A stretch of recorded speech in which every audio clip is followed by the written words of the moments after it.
I turned 40 and decided I wasn't going to wait around for anyone else to make it feel special. I booked an intimate lounge downtown called the Velvet Room. Exposed brick, amber lights, a sax player warming up with Miles. Sophia, the manager with purple streaks, had the space set perfectly. I even ordered a cake from Yeppe, the old-school baker who humors my fussiness about frosting. Jared still rising. I had him right across the top. Cheesy, maybe? Necessary? Absolutely. I dressed up, got there early, and stood near the entrance like a kid on the first day of school.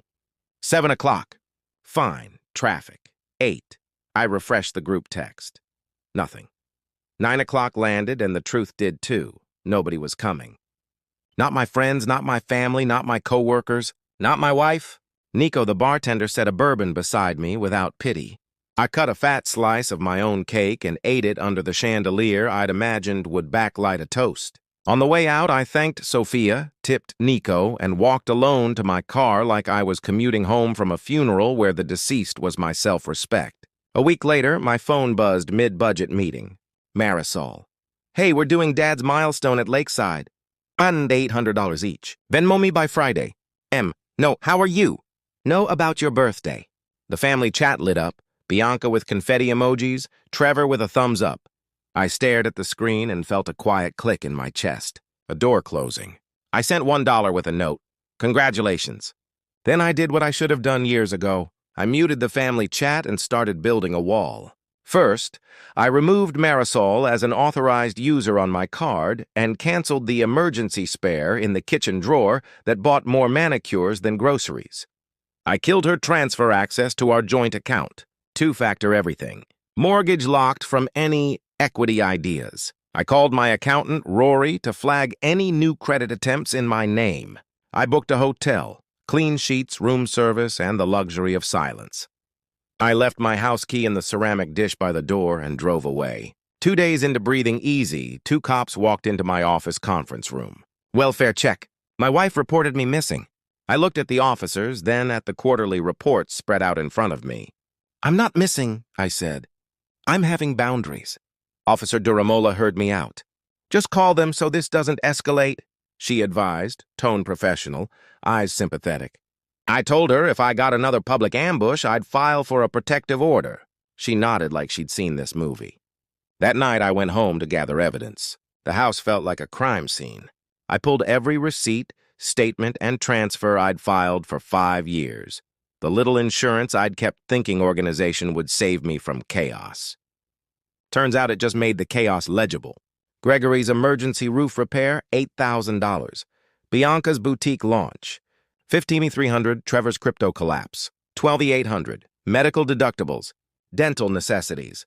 Charity brunch catering. Random credit card payoffs, vet bills, car repairs. The list stacked up. The pattern was obvious once I finally let myself look. Their emergencies always aligned with my bonuses, tax returns, or any cash I had the second they sniffed it. I wrote a sticky note and slapped it on my laptop. Rule 1. I will not fund disrespect. In the morning, I called my lawyer, Priya. I need a full audit of what I've paid for the Hale family the last 5 years. Documentation, demand letter, options to recover. Will you litigate if you must? She asked. Yes.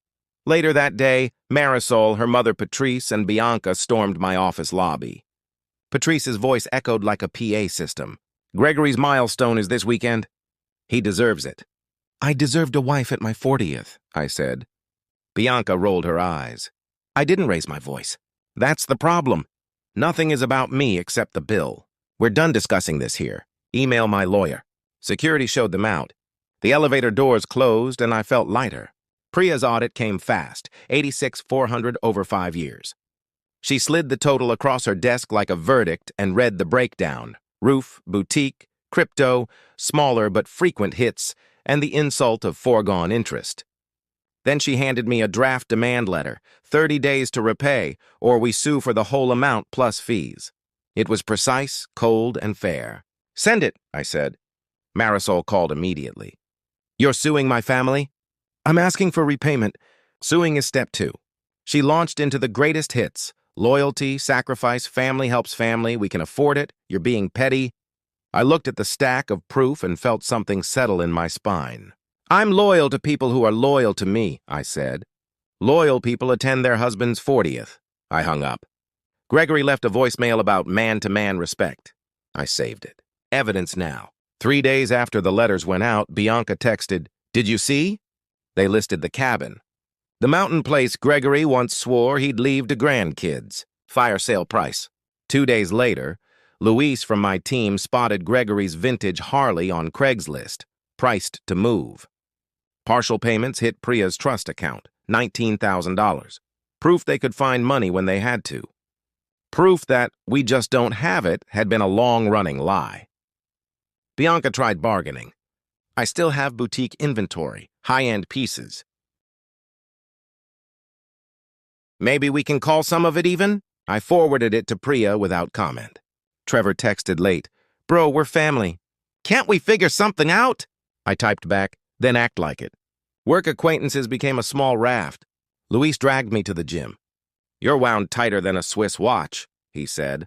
I lifted heavy, breathed hard, felt anger leave through my muscles instead of my mouth. On the walk home, Mrs. Okoye from 2 doors down pressed a warm, foil-wrapped plate into my hands. "You look worried," she said. "Boundaries are the fence that keeps the goats out of your garden." I laughed for real for the first time in weeks. At a team bowling night, I spotted Gregory 2 lanes over, moving slower than I remembered. He walked over with his hands up. "I was wrong to ignore your birthday," he said. The apology was narrow, but it was something. We bowled a frame in silence. When he spoke again, it was quiet. "I taught my kids that money fixes everything. That was my mistake. Teach them what respect costs," I said. We shook a short final handshake, the kind that belongs to endings. HR emailed a policy reminder after the lobby scene. Future welfare checks or family visits go through legal. I replied, agreed, and asked they apply it to my family. Paper fences around my garden. I ordered another cake from Yeppy. This time small, no message, just good buttercream. "How was the party?" he asked. "It was just me," I said. "But the cake was perfect." "Sometimes the best parties are the quiet ones," he said, and refused my money. "Next year, bring friends." Back at the hotel, I wrote 3 rules on a sticky note and stuck it to my screen. 1, I'm a husband, not a wallet. 2, if love needs an invoice, it isn't love. 3, boundaries stay even when people get loud. Priya texted, "Last transfer in." "They're still short. I'll pursue the remainder." "Proceed," I replied.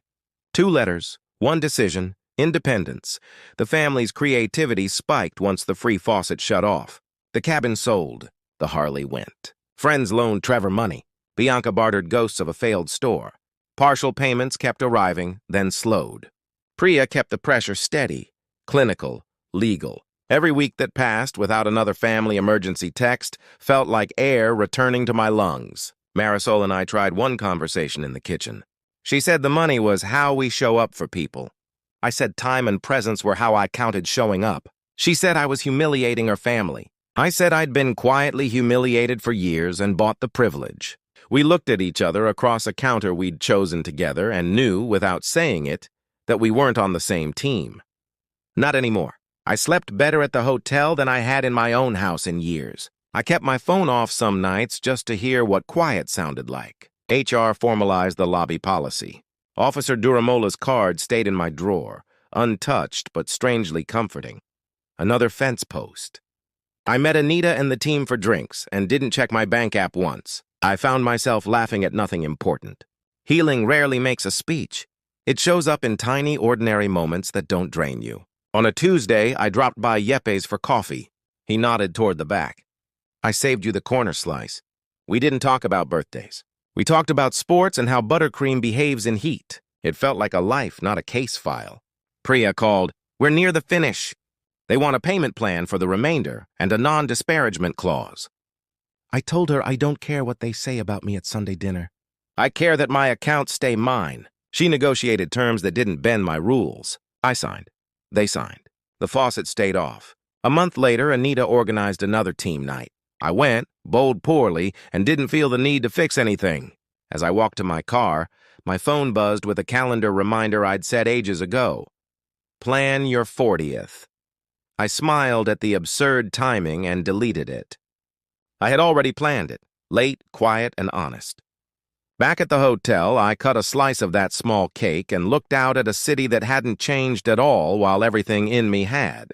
Turning 40 didn't come with a surprise party, heartfelt toasts, or a spouse at my side. It came with a ledger, a lawyer, and the understanding that my worth isn't measured in what I fund.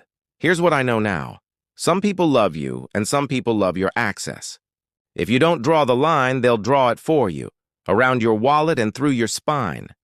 Boundaries don't end relationships. They reveal them. Mine revealed a marriage built on invoices and a family culture where emergencies were seasonal and gratitude was rare. They also revealed neighbors with jollof, co-workers who notice, a bartender who sees you, a baker who gives you cake on the house, and a version of yourself you forgot you could be. The cops haven't had to come back to my office. HR's email did its job. Priya closed the file with paid in full stamped across the last page. Marisol and I are polite. We're speaking through attorneys about next steps. I don't rush the future anymore. On my desk, the sticky note stays. Husband, not wallet. Love without invoices. Boundaries that hold. The note isn't a threat to anyone else. It's a promise to me. 40 didn't give me a crowd. It gave me clarity. It gave me the nerve to say, proceed. The patience to let a demand letter do what apologies never could, and the appetite to eat my own cake without shame. If you ask me what 40 feels like now, I'll tell you. It feels like finally living on my side of the fence and keeping the goats out of my garden.